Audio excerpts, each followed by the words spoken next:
بسم اللہ الرحمن الرحیم۔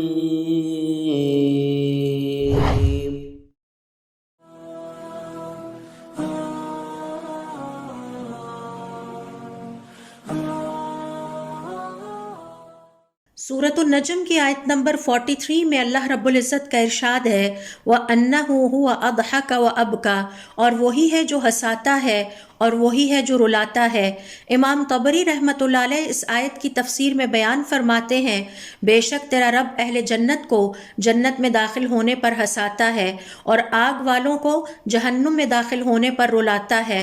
آپ صلی اللہ علیہ وسلم فرماتے ہیں اپنے رب کے سامنے اپنے گناہوں پر رویا کرو، بے شک آخرت کی زندگی میں جہنم میں جانے والے وہاں کثرت سے روئیں گے، ان کے آنسو ان کے رخسار پر اس طرح بہتے ہوں گے جیسے پانی کی ندیاں بہائی گئی ہوں، اور جب ان کی آنکھیں خشک ہو جائیں گی تو آنسوؤں کی جگہ خون بہائیں گی اور زخمی ہو جائیں گی۔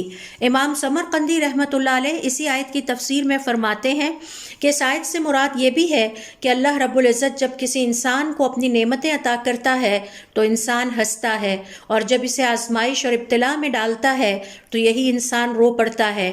امام قشیری رحمۃ اللہ علیہ فرماتے ہیں زمین پر جب کھیتی اگتی ہے تو گویا زمین ہنستی ہے، اور آسمان سے بارش برستی ہے تو گویا آسمان روتا ہے۔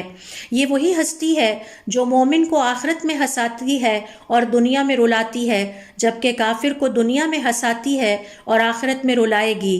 عارف کے دل کو رضا عطا کرتا ہے تو عارف ہنستا ہے، اور اللہ رب العزت ان کی آنکھوں کو فراق کے خوف سے رلاتا ہے۔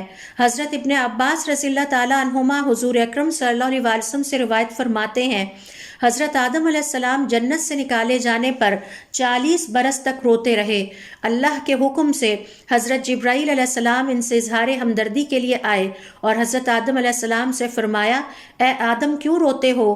مجھے تمہارے رب نے تمہاری تسلی اور ہمدردی کے لیے بھیجا ہے۔ حضرت آدم علیہ السلام یہ سن کر ہنس پڑے، اور اس طرح آج تک آدم علیہ السلام کی اولاد بھی ہنستی ہے۔